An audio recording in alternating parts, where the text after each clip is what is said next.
Hello, my name is Mr. Asprey and I'm bringing you today A-Level EDEXCEL Maths Pure Paper 1 2022.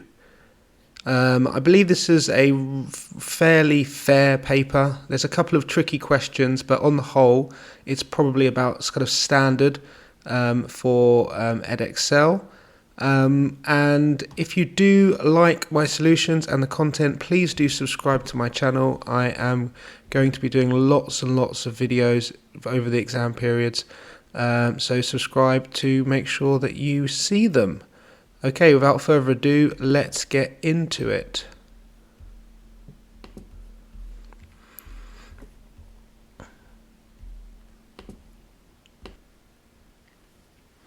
So point P minus 2 minus 5 lies on the curve y equals f of x, and find the point to which P is mapped given these following transformations. So f of x plus 2 is a translation in the y direction, and by plus 2, so it's going to go up by 2. So the y value is going to increase by 2. So the first answer is P minus 2, and then add 2 to minus 5 gives you minus 3. Okay, now the next one is the modulus. So if I were to draw a graph, for example, if it looks something like just like that, then the modulus is going to turn every negative value positive. So the new graph will look like this. So the fact that we do have a y value which is negative, that means it will fall below the x-axis. That will be reflected up to the positive side of the x-axis, so they'll give me minus 2 and the y value would be positive 5. And then lots going on here. So when we're inside the bracket, that is a shift to the right, so we're going to the right 2, and we are also multiplying the function by 3, which means we are stretching in the y direction by a scale factor of 3, and finally we are adding 2 to it, just like we did in the first part, which means we're going up by 2. So let's look at the x-coordinate. The x-coordinate is, we're going to add 2 to it, so we're going to the right to 2, so we're going to get to 0. And the y-coordinate, we're going to first stretch it by a scale factor of 3. Just in essentially like bid maths, we're going to do the multiplication first. So that times to give minus 15, and then we're going to add 2 to get minus 13. And we are done.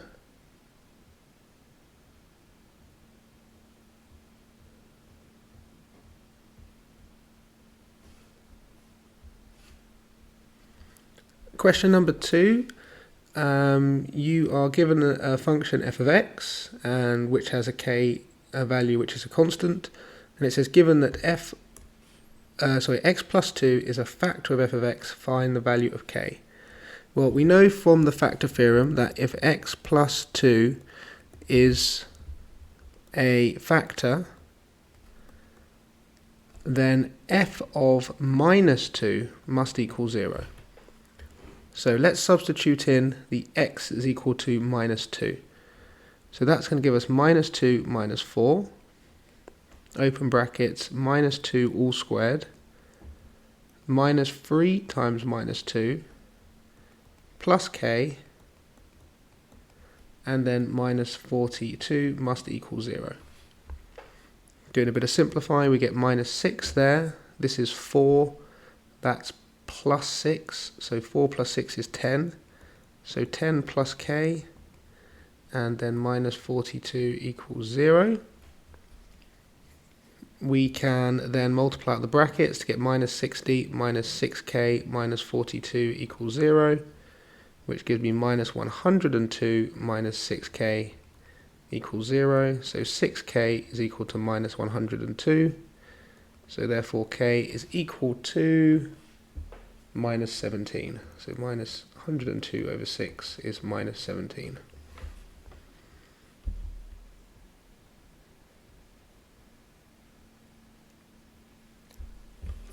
Question 3, we've got a circle and it's not given in completed the square form. So that's the first thing I'm going to do, is I'm going to put it in completed the square form. I'm going to put the x's next to each other and the y's next to each other.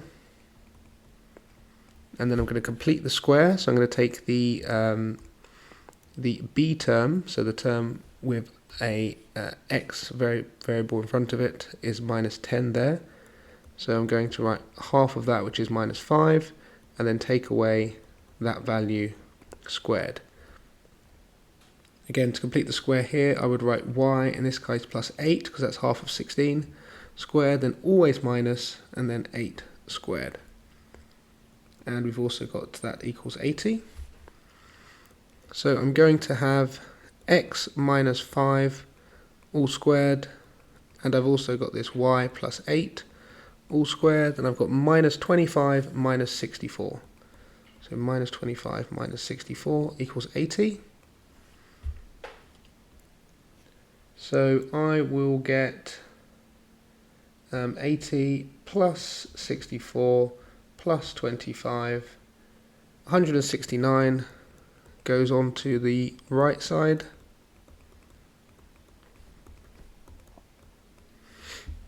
Now the coordinates of the center are the values of x which satisfy that bracket, so in this case positive 5, and the value of y which satisfies that bracket, which is minus 8, and then the radius squared is equal to the number on the right hand side, 169. So therefore the radius is equal to 13, and the center is at the coordinates 5 minus 8. Okay, it says given that the point P on the circle is on the circle that is furthest away from the origin, find the exact length of O to P. Right, so if it's tricky, draw a picky. Quick sketch, we have the center at 5 minus 8, so somewhere down here. The radius is 13, so it's going to be quite a big circle. But let's say something like that. And the point furthest away from the origin is what we've been asked to find. Yes, okay, so here is the origin. So to go furthest away, I would need to go in a straight line through the center and then out the other side. The distance from O to the center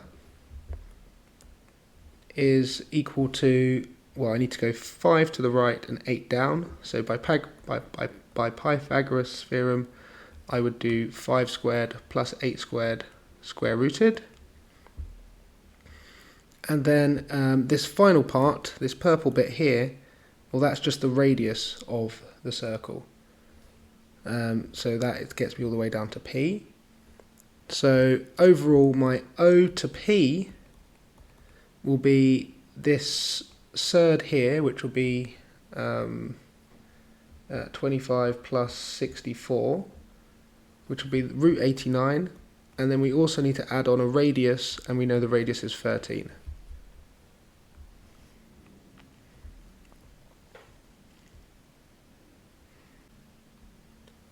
Question 4 asks me to express this, this notation here as an integral. Well, this notation essentially means you just need to integrate between the limits. So 6.3 is on top and 2.1 is on bottom, and I'm integrating 2 over x with respect to x. And now it's asked me to actually do that. Well, 1 over x, the integral of 1 over x is ln x. So the integral of 2 over x is 2 ln x.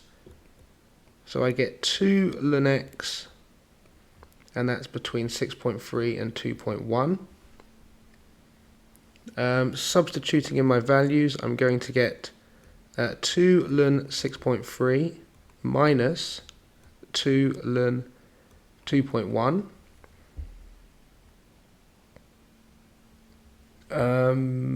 It wants it just as ln of a single value. So I'm going to have to use my log rules here to write that as ln 6.3 squared minus ln 2.1 squared. And then when I subtract two lns, I can write that as a single ln of the first one divided by the second one. Again, using my logarithmic rules. And that can go in my calculator. 6.3 squared over 2.1 squared. And I get 9. Perfect. So ln 9 is the answer there.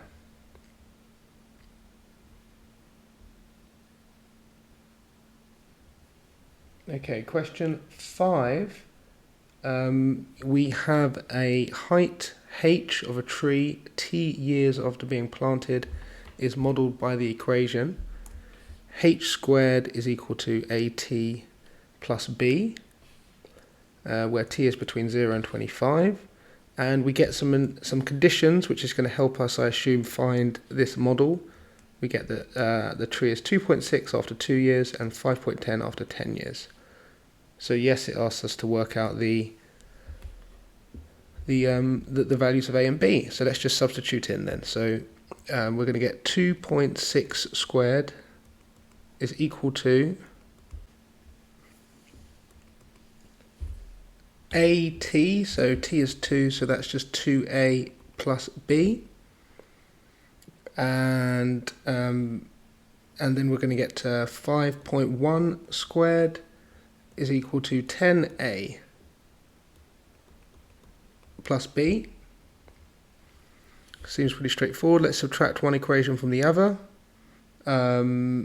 Let's go to our calculator. I'll subtract up to keep my answers positive. So 5.1 squared minus 2.6 squared gives me 19.25. And that's 10 minus 2 is going to give me 8a. So a is equal to 19.25 divided by 8.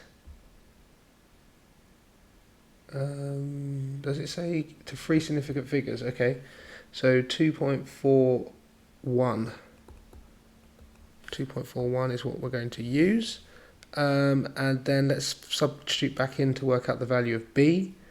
So let's times that by 2. And then let's take that away from 2.6 squared. And that should give me my value for b by substituting back into the first equation here. And I get 1.95 to three significant figures. So b is equal to 1.95.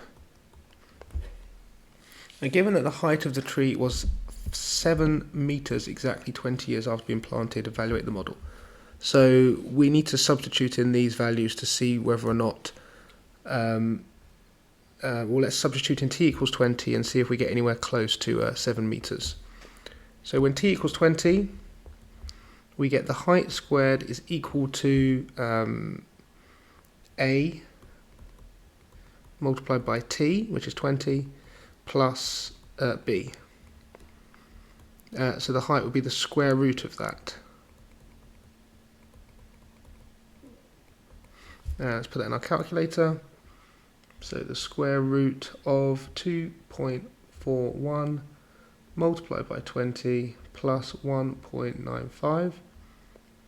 And we get, okay, very close to 7. So the height in there is equal to 7.08 meters.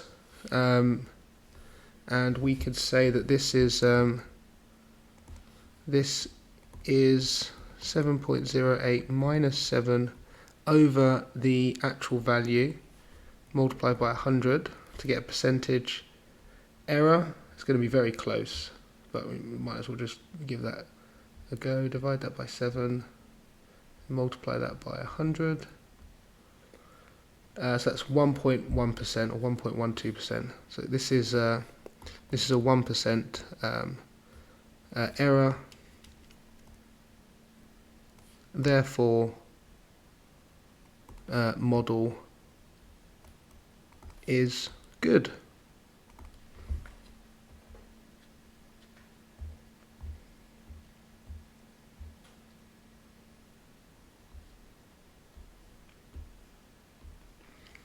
Okay, we've got a curve, a cubic curve, and it gives us some good information. It passes through the origin there. It has a maximum turning point at 2, 8, and a minimum turning point at 6, 0. Write down the set of values of x for which the gradient, or the derivative, is less than 0. So the derivative, f dash x, is the gradient, and it wants to know when the gradient is less than 0. So when's the gradient negative?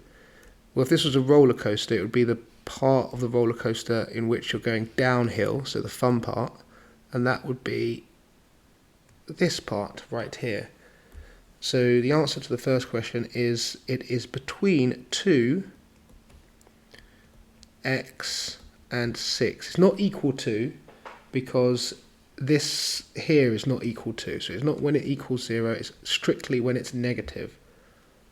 So between 2 and 6. It says the line y equals k intersects only at one point. Find the set of values for k. Give your answer in set notation. Okay, so first off, y equals k is a horizontal line. So we've got to draw a horizontal line which only intersects once. Well, I can start off by doing that, and you can see that that's only going to intersect once. And in fact, any horizontal line above this minimum point, or sorry, this maximum point, is going to intersect once.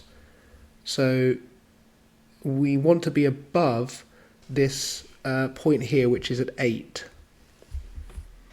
Okay, so k needs to be greater than 8. And let's look at below. So once again, if I cut there, that's 3 times, that's far too many. If I cut here, that's exactly twice, but anything lower than that, that's going to be good. So it has to be lower than 0 here. So k needs to be less than 0. And it's one or the other, it's not both at the same time. So we're going to use the union. So I'm going to write that as k dot dot k needs to be less than 0, or, i.e. union, k needs to be greater than 8. Okay, and now it asks us to find the equation of c, giving your answer in factorized form if you wish. Okay, so let's look at the graph and let's figure out what we know. Well, the first thing that jumps to mind is that we know where there are roots, and this one is actually a repeated root here because it sits on the axis. So I can therefore write that y would equal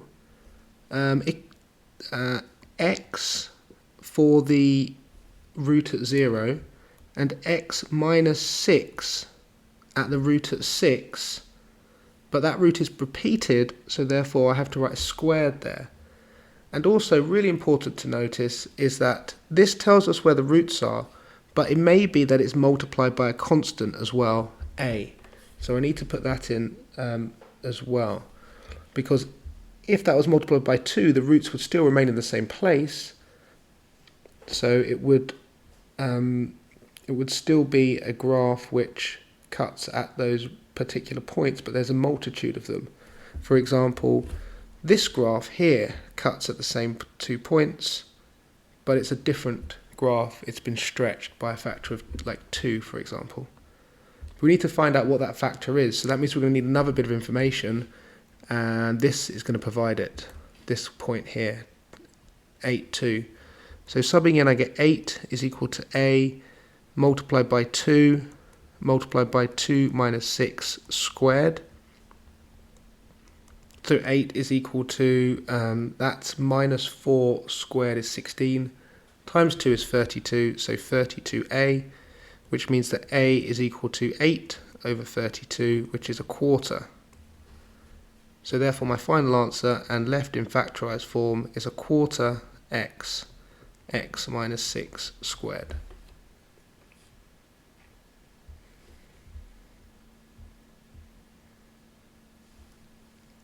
Okay, a proof by contradiction question which has occurred in the middle of the paper, which is quite nice, because normally when they occur at the end, they're very challenging. So this one I hope will be fairly attainable. So it's given that P and Q are integers such that PQ is even. Use algebra to prove that at least one of P or Q is even. So what I would do is I'd write the statement out. So it tells us, it says such that PQ is even. So that's our starting point. So PQ is even. And then given that, we are implying that at least one of P or Q is even. Now what I need the negation of that. I need the opposite, essentially. I need to assume the opposite in order for me to prove by contradiction. So I'm going to write assume PQ is even,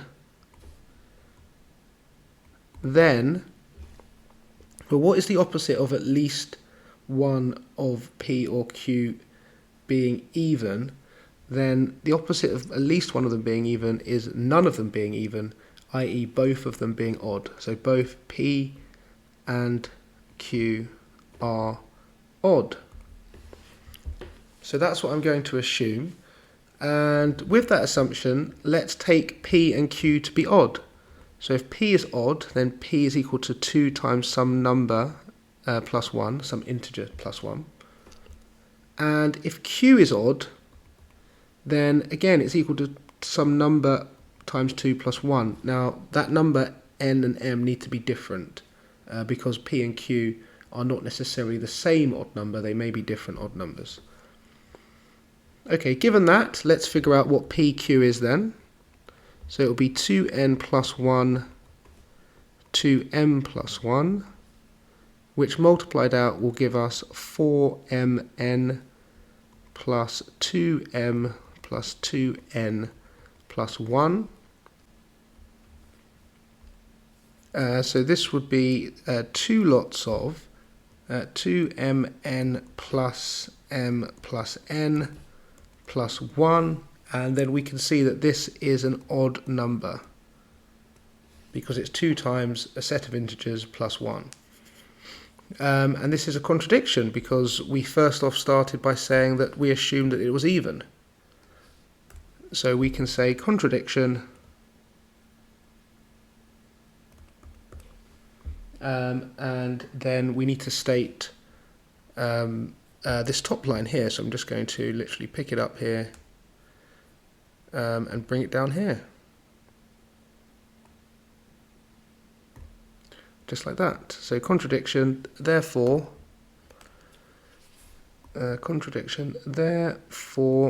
PQ is even implies at least one of P or Q is even. Oh, I thought we were done. There's another question. Given x, y are integers such that x is less than 0. Okay, so already I'm thinking we got some inequalities here, and when you've got a negative, this is going to flip the sign if you divide or multiply. So I bet that is going to be useful. Okay, so let's take this and let's try and get it to show this. So we had x plus y squared is less than 9x squared plus y squared. So expanding these brackets is going to give me x squared, it's going to give me y squared plus 2xy, and that's less than x squared plus y squared. We're going to get cancellation there. We're going to get 2xy is less than, subtracting the x is going to give me 8x squared. And then here we are going to, and I'm going to write this down because it is a show that question. We're going to divide by 2x, and as x is less than 0, it's negative, the sign will flip. And I'm definitely going to write this so that the examiner knows that I know what I'm doing. So I'm going to get y, and the sign's going to flip, and I'm going to get 4x, which is, I believe, what they asked for. Yes, it is.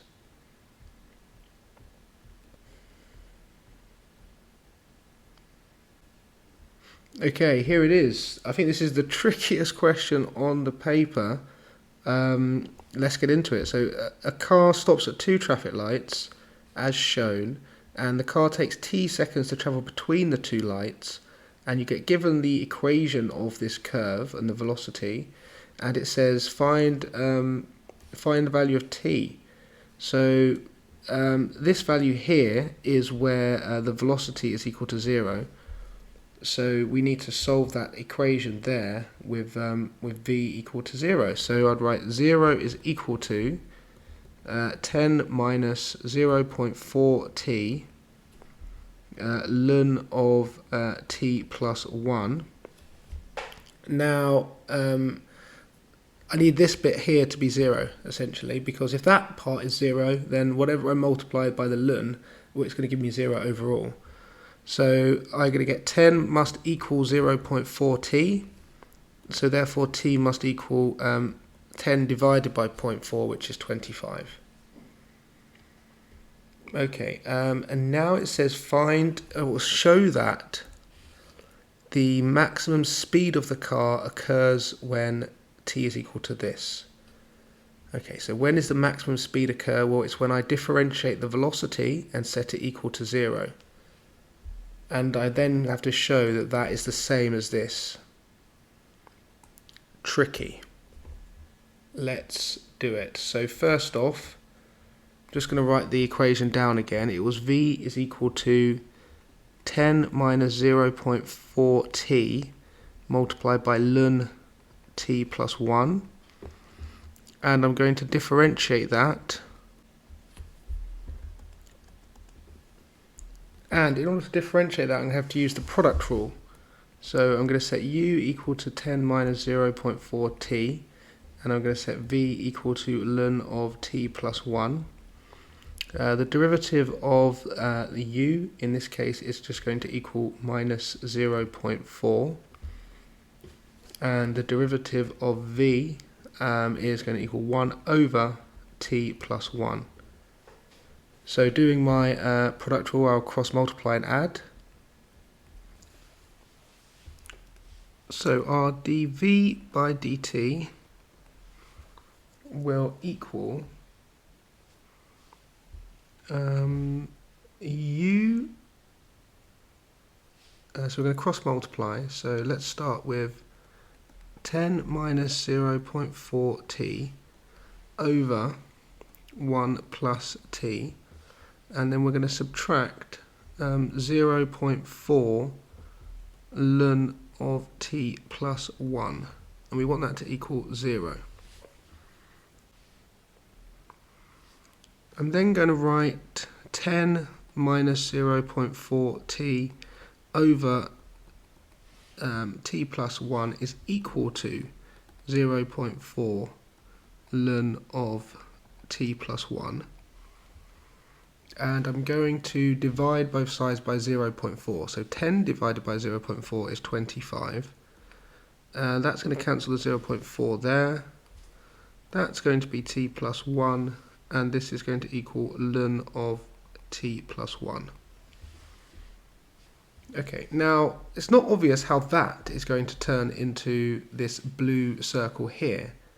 So what I'm going to do, and what I'd recommend doing, is drawing a line down the page as such, and on the right hand side, starting at the bottom with what you hope to achieve. So I hope to achieve that t is equal to 26 over 1 plus ln of t plus 1 minus 1. That's what I hope to achieve.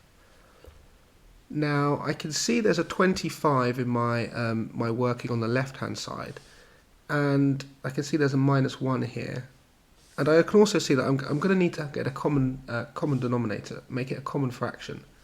So I'm going to write this as 26 over 1 plus ln t plus 1 minus 1 plus ln of t plus 1 over 1 plus ln of t plus 1. So basically converting this 1 here into a fraction of 1 plus ln t plus 1 over itself. And that means I can now have a common denominator of 1 plus ln of t plus 1. And the top line will be 26 minus 1, which is 25. And then it will be negative ln t plus 1. Okay, we're still not quite there, but let's now look at this side here, and ultimately we need to make t the subject. So I need to make t the subject to this equation, and I do that by collecting all the t's on one side, factorising and dividing, like we do when we change the subject of an equation. So I'm going to multiply up by this denominator, which is going to give me 25 minus t is equal to, now expanding the brackets as I multiply up just to save a bit of line of working, I'm going to get t times by ln t plus 1, and I'm going to get 1 times ln t plus 1. Okay, I'm then going to bring all of the t's onto one side. So there's already a t ln t plus 1 here. Then if I add this term to that side, and if I subtract that term over to that side, I will have this. Right, the right side can now factorise, and that will give me ln of t plus 1 plus 1. And let's keep this left side the same. And then I can divide through by that such that I get 25 minus ln of t plus 1 all over ln of t plus 1 plus 1 equals t. And that is exactly the same as this. And now to the examiner, they'll read down the left-hand side of the page, then down the right-hand side of the page, and they will come at the correct answer. And that is the rearrangement done. Perfect. Okay, now we need to follow on with the question, and that is asking us to use the iteration formula where the t value to start with is 7, and we need to get the third t value. Okay, so we need to go to our calculator to do this, and we need to type in that the first value is 7, and then I write 26 over 1 plus ln of, open brackets, t, which is our last answer, plus 1, close brackets, and then minus 1. So that's the iteration formula. I press equals, that gives me t2. I press equals again, and that gives me t3. So I can say that t3 is equal to 7.2978, so 8.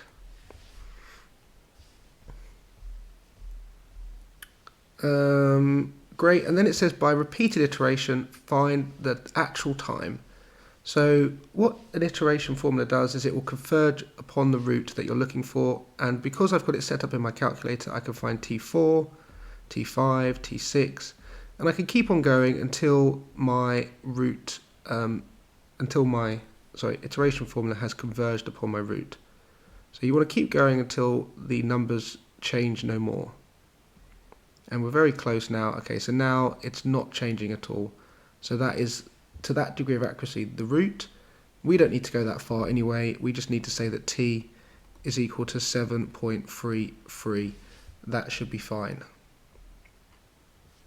Maybe chuck in a 2.8 there just for safety. Perfect. Right, from one tricky question onto another one. Part A says, show that the parallelogram is a rhombus. Well, we know a rhombus has equal sides, or it has two pairs of equal sides, should I say. So we need to check to see that these two have the same magnitude. We need to check that it's a parallelogram, so the two parallel or the two non-parallel sides have the same length. So P to Q is this one, and Q to R is that one. So those are two non-parallel, so we need to check they have the same length. So we can say the length of PQ is equal to 2 squared plus 3 squared plus 4 squared, or minus 4 squared, but same thing. And that's going to equal 4 plus 9, 13, plus that's root 29. Okay, and then let's also check the other one, which is QR. And that is 5 squared plus 0 squared, not much point writing that in, plus 2 squared. So that gives you also root 29. And we can say, therefore, rhombus. Therefore, or the non-parallel sides are equal. Therefore, this is a rhombus. Okay, now it says find the exact area of the rhombus. So, using a bit of geometry knowledge, if I was to draw the diagonals of a rhombus like this, they would meet at right angles, like such, and it would split the shape into 4 equal triangles. Okay, so let's try and work out what the total area would be then. So the total area would equal 4 of these triangles, and to work out the area of a triangle, it's a half times by the base. Well, the base of this is half of PR, so a half of P to R, and the height will be half of QS, so multiplied by a half of QS. So overall we have 4 times a half times a half times a half, which is an 8 times 4, so it's a half of the length of PR times by the length of QS. Okay, so PR, do we know PR? No, we don't. Do we know QS? No, we don't. So let's try and work these out then. So for me to get from Q to S, like this, I could go down here, which is Q to P, or minus P to Q, and then going across like that, P to S, well, that's exactly the same as Q to R because it's a parallelogram. So instead I could just add on Q to R, which I know.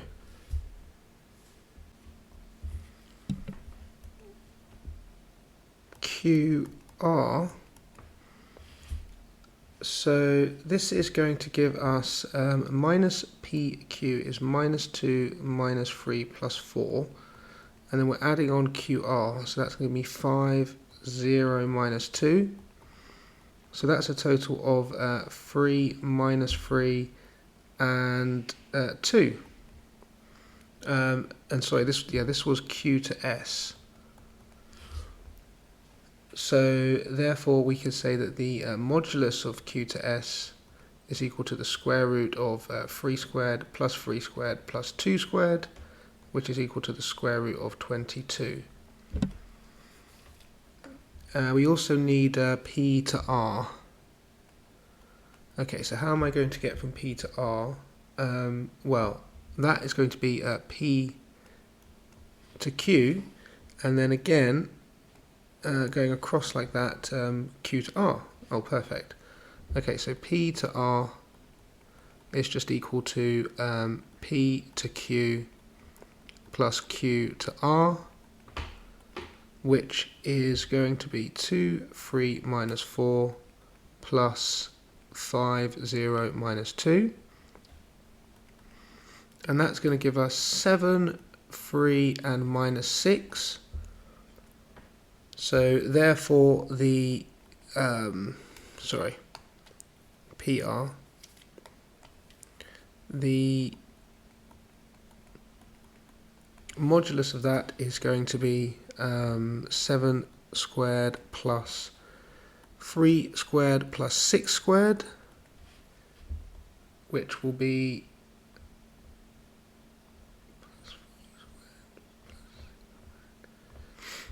so root 94, and then we could take these two things down, root 22 and root 94, and we can say that the area is equal to a half root 94 times root 22, and we can do 1 half multiplied by root 94 multiplied by root 22, and we get root 517.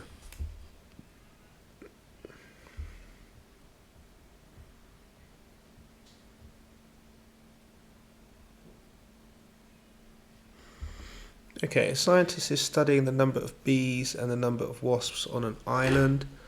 The number of bees is modelled by this equation. Find the number of bees at the start of the study. Okay, so that's like a freebie. Start of the study, t equals 0.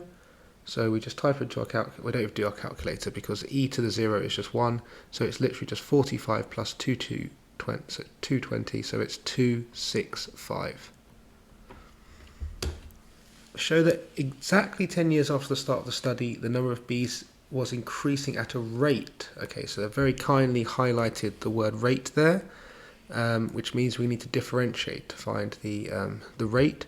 So dn by dt is equal to 45 goes to 0. When I differentiate in e, I times the coefficient 220 by the derivative of the power, which is 0.05, and then the e just differentiates to itself, so I don't change that power at all. So this is equal to 220 times by 0.05, 11, so 11e to the 0.05t, and we are at t equals 10, so t equals 10. We will get that the rate which they're asking for is 11 multiplied by e to the 0.5 times 10. So we say 11 e to the 0.05 times 10, and we get 18.1.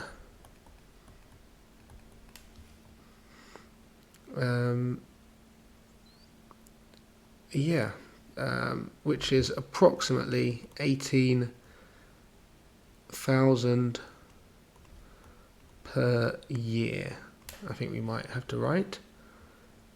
Okay, the number of wasps now is measured in thousands and is NW. T is still the same number of years. When t equals capital T, the models are equal. Find the value of t. Okay, so we want when this model, the time equals t, is equal to this second model, this was 45 plus, this second model, which was 10 plus 800, e to the minus 0.05, capital T at that particular time. Okay, the first thing I'm going to do is I'm going to subtract 10 from both sides.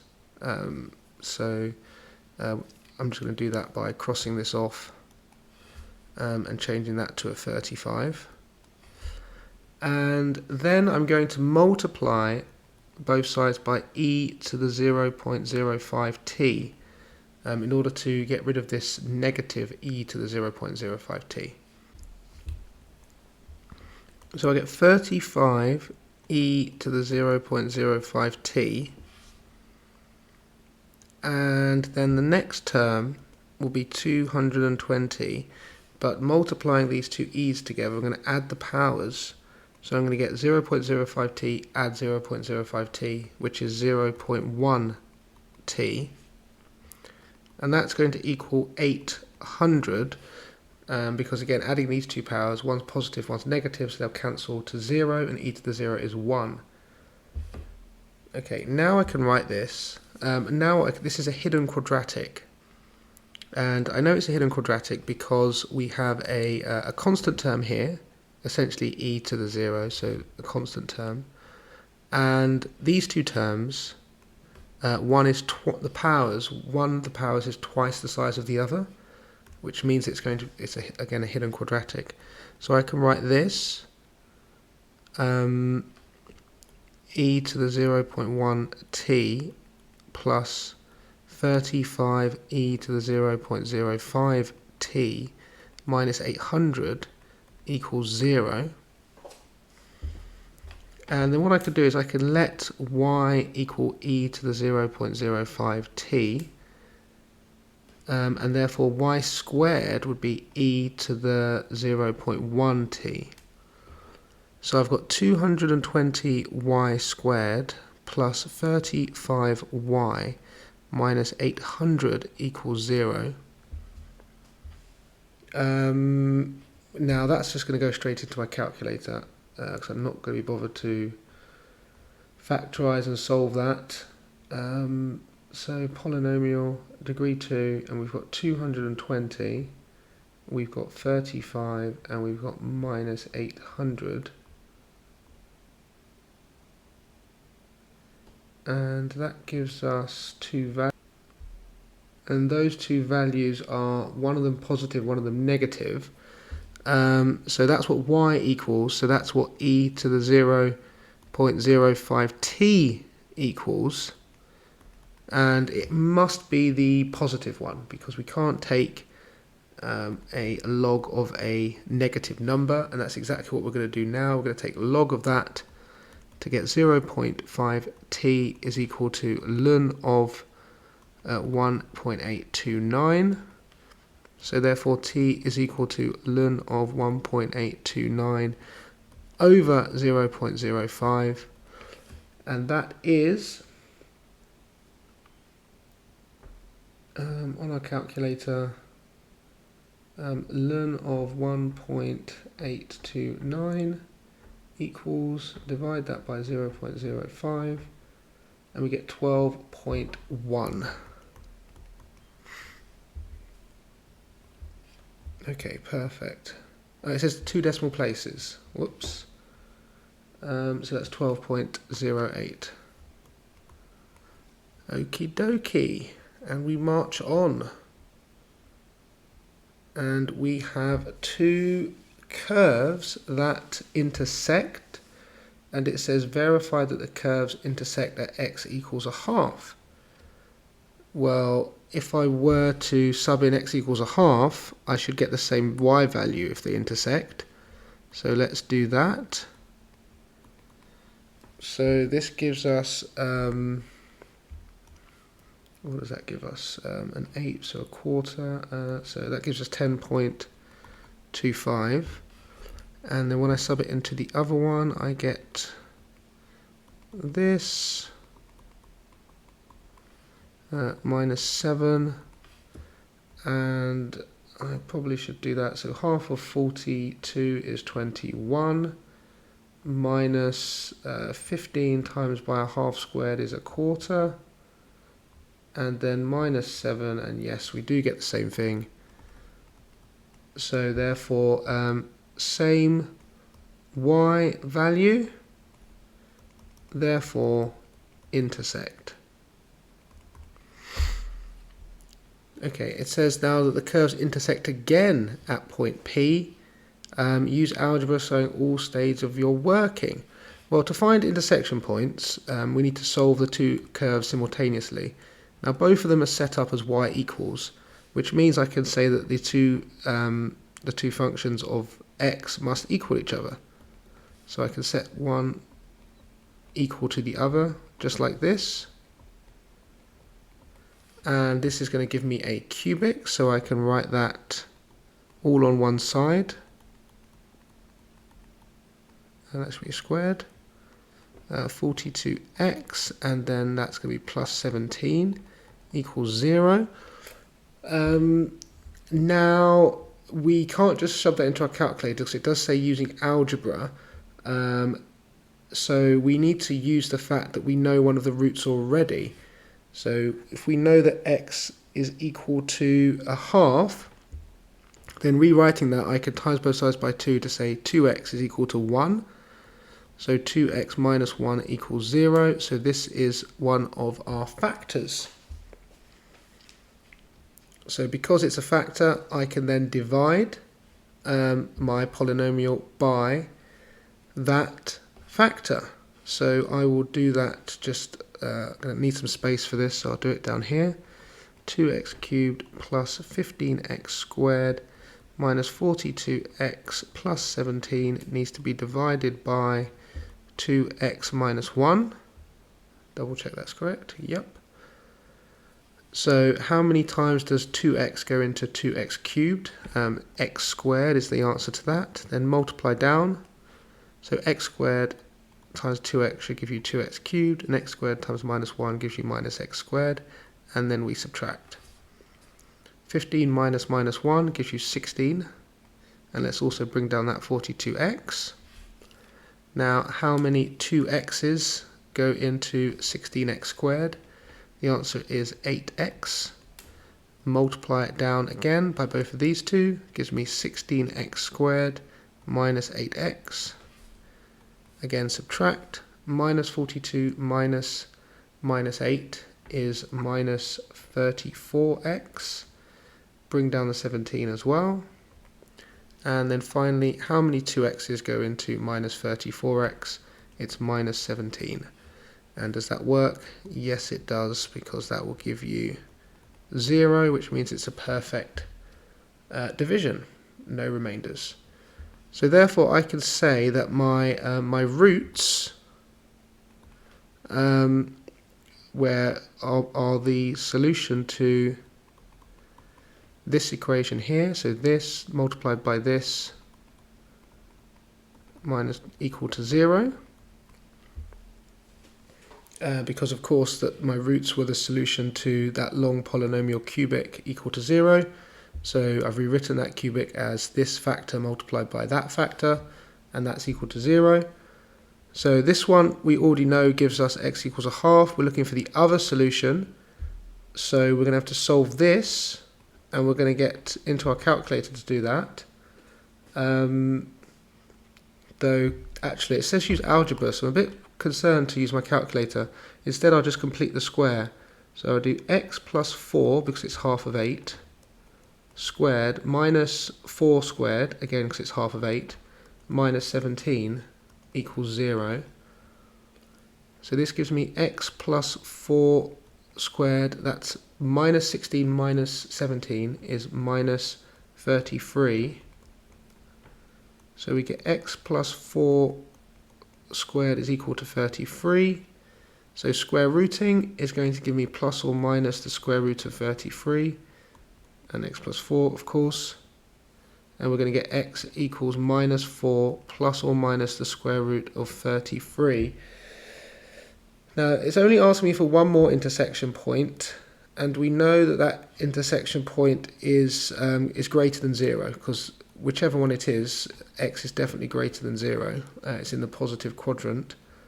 So therefore we must reject the negative one and must select minus 4 plus the square root of 33 as x is greater than 0. And I think that is good. This looks like a pretty standard integration by parts question. in which we need to know the formula. Luckily it's given in the formula booklet as the integral of u dv by dx is equal to uv minus the integral of v du by dx. So we set up our integral, we have a u and we have a dv by dx, like that. And in this instance, or in every instance should I say, the natural logarithm, or ln of x, always takes the u slot. So it always takes preference. So which means that dv by dx is x cubed in this case. So differentiating, I get du by dx, well the derivative of ln x is 1 over x. And I get v, I need to integrate this one, so it's going to go to x to the 4 over 4.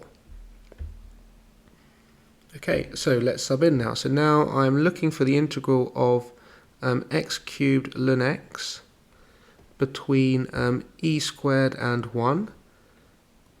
And that is going to be uv, which is x to the 4 over 4 multiplied by ln x, minus the integral of v, which is x to the 4 over 4, multiplied by du by dx, which is 1 over x.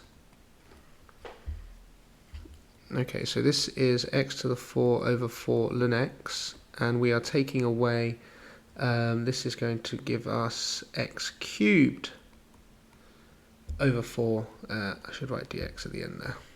Okay, so let's integrate this, and that is going to give us up the power to x to the 4, divide by the new power, so over 16 now. Okay, oops, I don't need the integral sign, I've just integrated. Great, and that is between e to the 2 and 1. So subbing in, e to the 2 to the power 4 is e to the 8 over 4, and ln of e to the 2 is just the same as 2, because the ln and the e's will cancel, or the 2 will come down to the front first, like this, and that will just give you 2. So multiplied by 2, and then we're minusing e to the 8 again over 16 this time. Okay, and now we need to sub in the 1. Well, ln of 1 is equal to 0, so the first part cancels, so we just have minus 1 over 16. Okay, great. So we have here a half e to the 8 minus a 16th e to the 8th, which is 7/16 e to the 8, and a minus makes a plus 1/16. And we are good.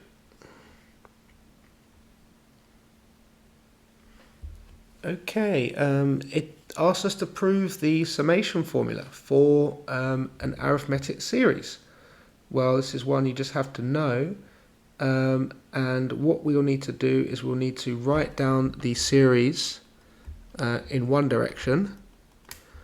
So the first term is always a, and the next term will be a, but we've added on a distance. Let's spread it out nice and clearly.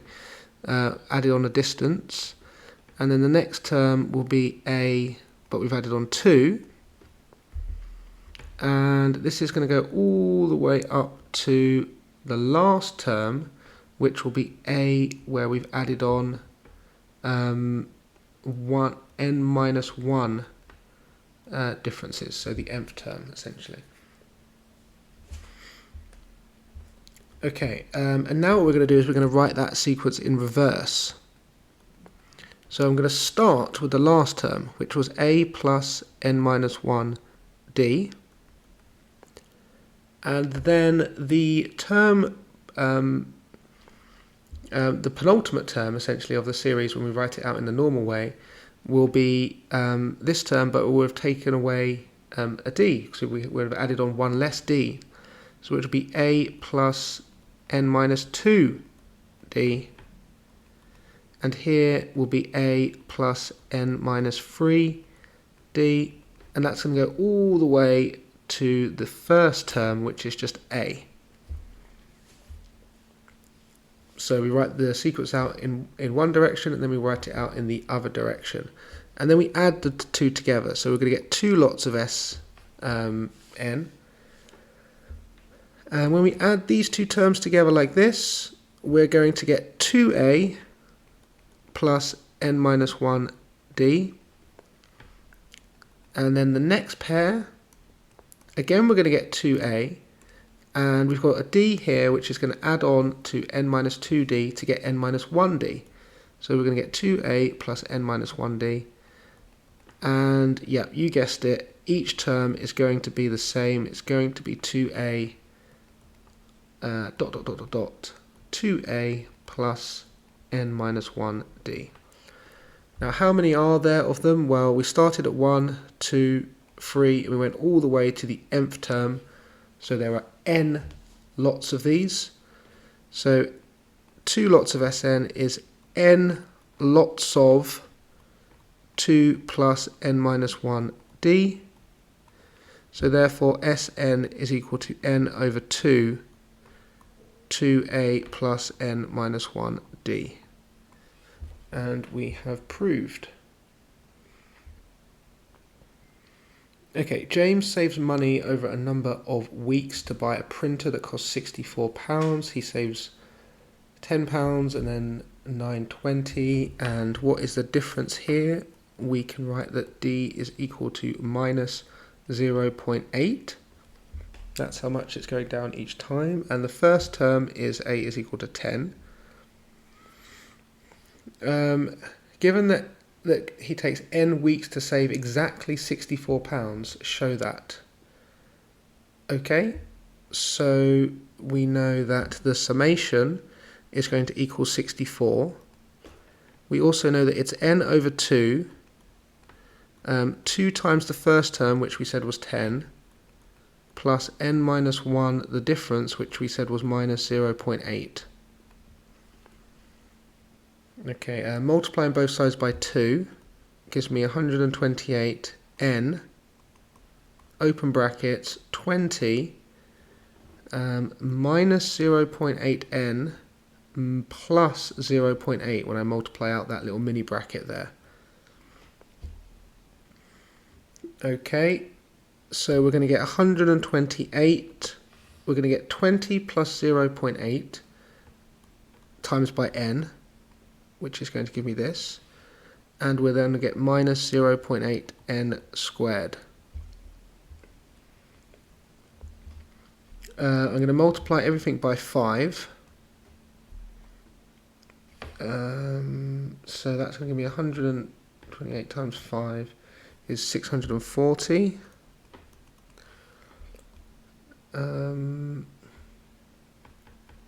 20.8 times 5 is going to give me 104. So this is just to get all the numbers whole. And this is going to give me 4. And then I'm going to, maybe this wasn't the most efficient way of doing it, divide everything by 4 to give me 26n minus n squared, and that will give me 160. So overall we've got n squared minus 26n plus 160 equals 0, and I think that is what we needed. Yes, it is. Solve the equation. Okay, that's just 1 mark, so, and it doesn't say use algebra, so I can literally just put that into my calculator. For that this must be the easiest question on the paper. 1 minus 26, 160, 16, so we get n equals 10 or 16. And then it says, hence state the number of weeks takes to save that enough money to buy the printer. Give a brief reason. The answer is 10 weeks. I mean, it's quite obvious, isn't it? But how do I explain this? It's 10 weeks as we select the lowest number, as he will have saved enough by week 10, so will stop saving after. Make sense? Let's move on. Don't want to be writing anymore. It's not an English exam. This is maths. Question 14. Okay, so we can't do any trig identities when the inputs are different, so we must use the compound angle formula instead. Now, what's the one for sine? Well, it is sine x and then cos of 60. There's a minus, so we put a minus sign here, and then it is cos x sine of 60. Okay, so that's the compound angle formula, which is given in your formula booklet. And the one for cos is cos x cos 30. We flip the sign over this time for cos, and then we do the sine x sine 30, like that. Okay, so for sine, it's sine cos, cos sine, and the sign stays the same. And for cos, it's cos cos, sine sine, and the sign changes. Okay, right. Let's evaluate these then. So some of our these are exact values. So we're going to get 2. And cos of 60 is a half, so that's just going to simplify down to sine x.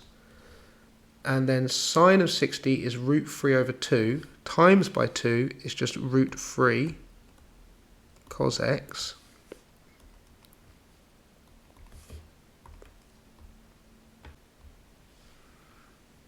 And that's equal to, we have cos of 30, which is root 3 over 2, times by cos x. And we have sine of 30, which is a half. Okay, let's collect up all of the signs on one side.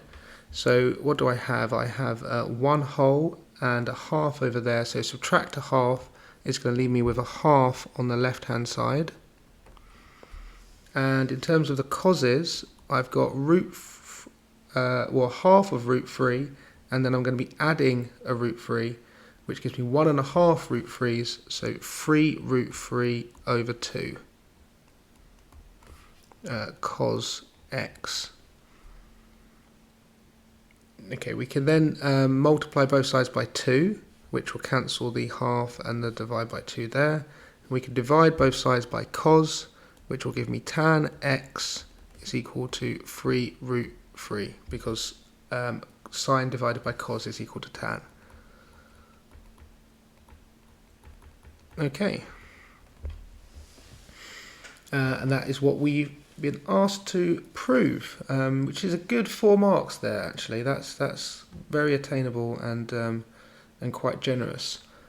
Now it says, hence solve for 0 to 180 this equation. Now this looks quite tricky, and what I would always say is let's match up the inputs. So this input here and this input here are equal if I'm going from one to the other.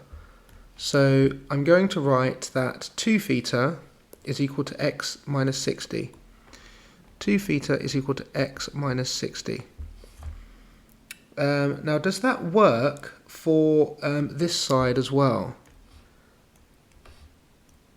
Well, let's have a look. Is that so? X minus 30. Does that equal? If that equals 2 theta plus 30, then is that going to be the same? Well, taking away 30 from both sides yes, it's going to give us the same relationship between x and theta. So these equations are essentially equivalent. I've just replaced the x with a 2 theta plus 60. So the x has been replaced with a 2 theta plus 60. So rather than solving this equation, I can solve the one that's equivalent, which is the tan one, which we've used our identities to prove, and just replace the x with a 2 theta plus 60.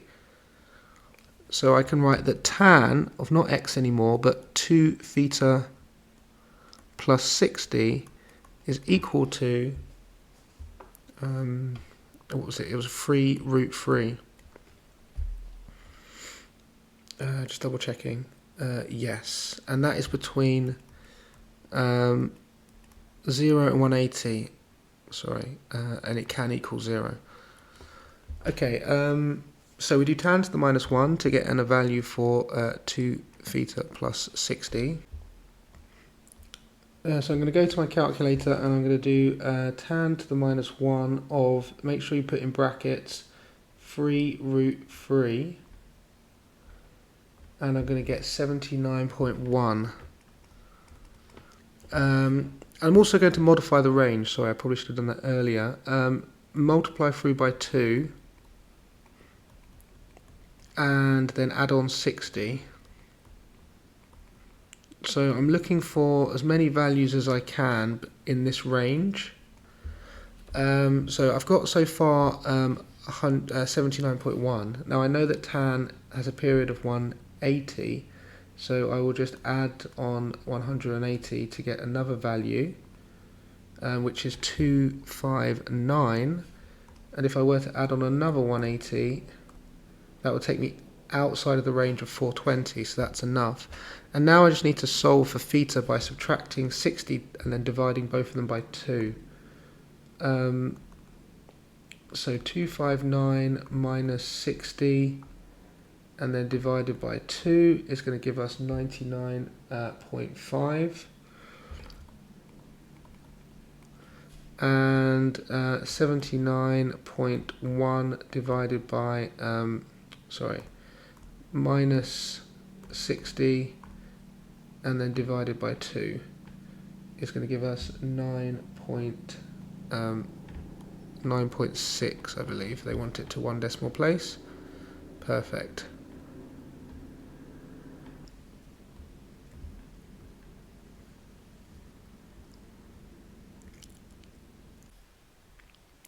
Question 15, and we have a piece of cheese. And we're given lots of information about the cheese, but all of that's on the diagram. But essentially what is important is that the volume of the cheese is 240, and we need to work out the surface area of it, or give an expression in terms of R. Okay, so first off I'm going to work out the area of the sector, which is ABC, and we're going to use the area of a sector formula, which is a half r squared theta, where theta is measured in radians. So theta in this case is 0.8, so half of that is 0.4 r squared. I can then work out the area of this this side here, or this face, which is ACFD, and that's just simply the height times by the radius, so that's just HR. I could also work out this side here, CB. That's going to be the arc length, which is given by the formula r theta. So in this case that is just r multiplied by 0.8. And therefore this face here, the face CBEF, will be the arc length 0.8 r multiplied by the height. So 0.8 RH. So the total surface area will be this one I've just worked out, 0.8 RH. There will be two lots of this one here, which was HR, and there will be two lots of the sector, so the lid essentially and the base, and that was so 2 times 0.4 r squared. Okay, so simplifying this expression, I will get 0.8 r squared, and how many HRs I've got? I've got 2.8 HRs. Now, I'm actually needed to work out my surface area expression in terms of R only, so I'm going to use this extra bit of information about the volume to eliminate H. So the volume is equal to the sector multiplied by H, because it's a prism, so the cross-sectional area is going to be a half r squared theta, which is 0.4 r squared, multiplied by H, and that's equal to 240.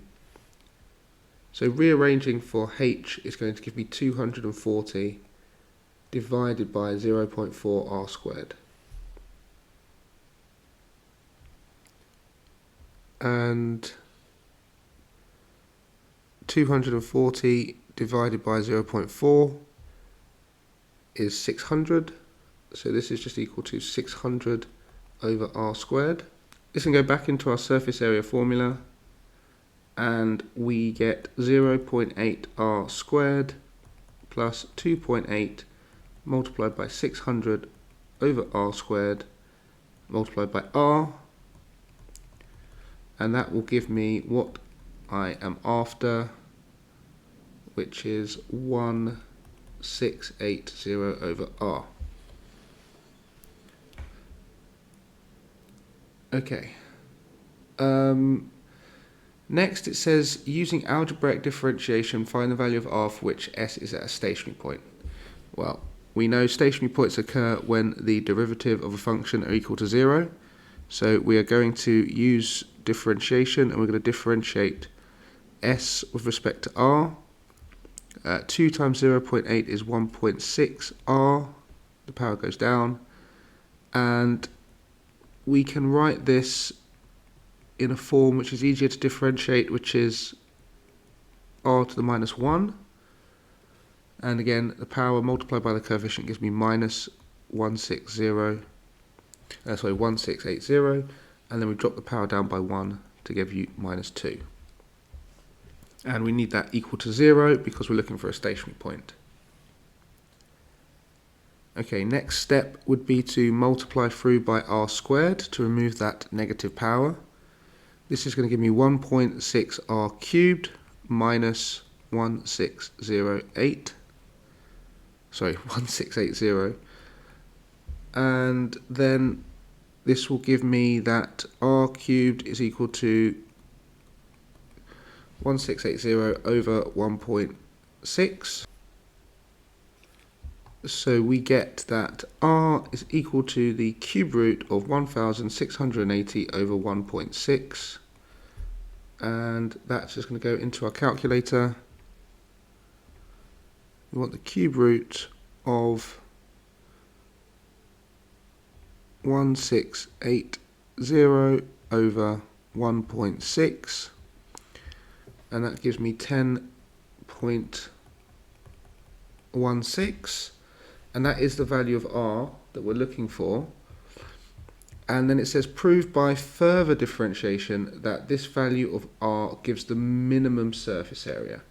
Well, we need to work out the second derivative because that's what classifies our stationary points.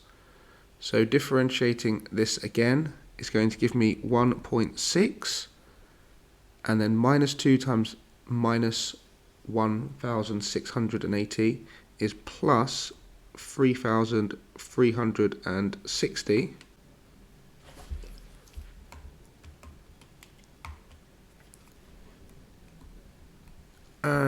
r to the minus 3. And we need to test to see whether or not the second derivative is negative at the point which we are inspecting, which is 10.16. So we sub in 1.6 plus 3360 10.16 to the power of minus 3. And that goes into our calculator, so you get 1.6 plus 3,360, open brackets, the previous answer to the power of minus 3. And this gives us 4.8, which is greater than 0, which means we have a minimum point. Because if the second derivative is greater than 0, it's a minimum. If it's less than 0, it's a maximum.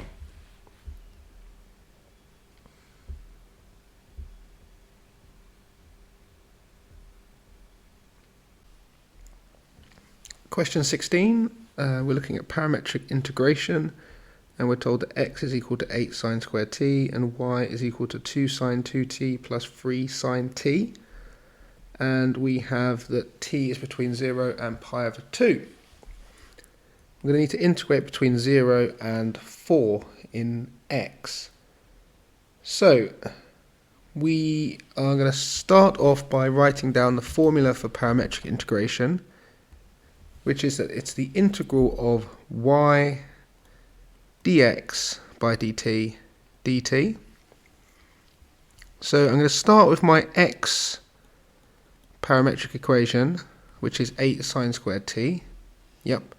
And I'm going to differentiate that. So dx by dt is going to equal 2 multiplied by 8 is 16. Sine t, drop the power down to make 1, and then multiplied by the derivative will be cos t. Okay, so that's my dx by dt. And what else, the next thing I need to do is I need to change the limits. So our limits are 4 and 0 in x, but I need to integrate now with respect to t. So I'm going to write x here, 4, 0, and I need to convert those into t values. Well, let's start by setting 4 is equal to x, and x is also equal to 8 sine squared t. So therefore a half is equal to sine squared t. So therefore we have 1 over root 2 is equal to sine t. Plus or minus, of course.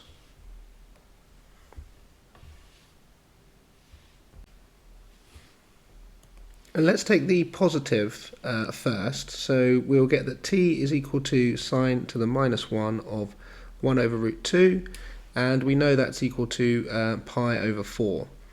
If I were to take the negative, that would give me negative pi over 4, which is not going to be in the region, so I only need to use the positive one. And I say because, remember, we need to have t value between 0 and pi over 2. So this one is pi over 4. And next we can check what happens when the x is 0. We're going to get 8 sine squared t. Divide through, which is going to give me 0 is equal to sine squared t. Square rooting is going to give me 0 is equal to sine t. And of course this gives me that t is equal to 0. Okay, great. In fact, actually, they already tell us that it's going to be 0 there, so I didn't need to do that. Okay, so now I've got my t values, I've got my dx by dt. I can just substitute into my formula now. So we are integrating with respect to t, so that's between now pi over 4 and 0. We have y, and y is 2 sine 2t plus 3t. So 2 sine 2t plus 3 sine t. Yep, that's good. And we are multiplying that by dx by dt, which is 16 sine t cos t, and that is with respect to t. Okay. Now we need to do some rearranging in order for us to get to where we need to get to. So first off, let's multiply out the brackets. So I'm going to get 32 sine 2t sine t cos t plus 48 sine squared cos t. Now, is that anything like what we want? Well, I've got that 48 sine squared cos t, so this bit is already done. That's perfect. So expanding this out, we know that sine 2t is equal to 2 sine t cos t from our double angle formula. So this is going to give us 64, and then we're going to have a sine and another sine, so sine squared, and we have a cos and another cos, so cos squared.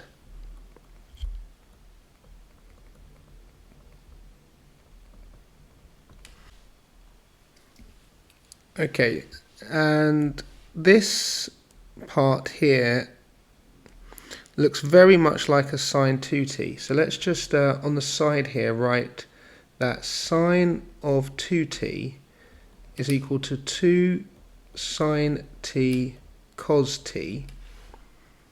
If I were to square both sides, what would that give me? It would give me 4 sine squared t cos squared t. And then if I was to times both sides by 16, I would get 16 sine squared 2t is equal to 64 sine squared t cos squared t. So let's change that now, because I know this is 16 sine squared 2t, and then we've still got this part here which we already know is good to go. Okay, now let's, when it's quite tricky to figure out how to rearrange, let's look at what we're trying to find, which is 8 minus 8 cos 4t, and perhaps write that down the side. So 8 minus 8 cos 4t. Okay, and before we get to that, we can look at, well, what is cos 2t?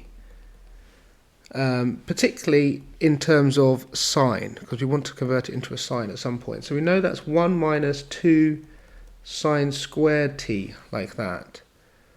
Now if I change that input to a 4t, I just double the input, so I have to double the input over here, so that becomes 2t, like that.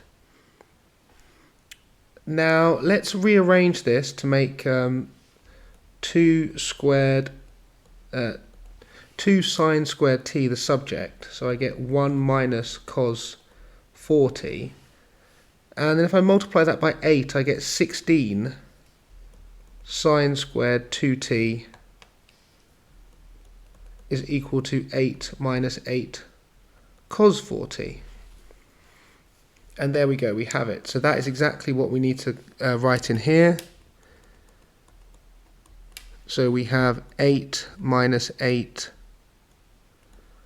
cos 4t plus this 48 sine squared cos t dt. And all of our working is clearly shown down the side there. Okay, and now I suspect we need to actually work out what the area of R is. So we just need to do this integration. Okay, firstly 8 integrates to 8t, and cos of 4t times by 8 minus that, sorry, minus 8 cos 4t. The integral of, well, we have sine to cos to minus sine to minus cos, so minus cos goes up, integrates to minus sine, and the input is 4, so we need to divide by the derivative of that, so dividing by 4 just gives you 2, so it's minus 2 sine 4t. Okay, and now we need to use an integration technique here. So we need to look at this function here, which is sine squared. So it's raised to a power, and it's next to the derivative of that function sine. So what I could do down the side here is I can say let y equal sine cubed t. So I'm upping the power of the yellow function there by 1 to get sine cubed t, and then when I differentiate that, well, the 3 will come down to get 3, and the power will drop to become a 2, and I'd have to multiply by the derivative, which would be cos t. Now, how similar is that to our what I'm actually trying to integrate? Well, it's out by a factor of 16, so ideally I would multiply that by 16 to get what I needed. So I should have multiplied the guess by 16. So as this here differentiates to that, I know that this down the bottom integrates to what my guess was. And that is what I'm trying to integrate. So my answer is 16 sine cubed t. So that's plus 16 sine cubed t. And that is between pi over 4 and 0. Okay, so we need to evaluate each term. So the first one, pi over 4 times 8 is just 2 pi. The next one is pi over 4 times 4, which is pi. Sine of pi is 0, so that cancels. And here we've got pi over 4, sine is 1 over root 2, or root 2 over 2, cubed. So I might do this one on my calculator, just so I don't avoid making any mistakes. So I would do sine of pi over 4, and that would give me root 2 over 2, perfect. I would then cube that to get root 2 over 4, and I'll times that by 16, I'll get 4 root 2. So plus 4 root 2.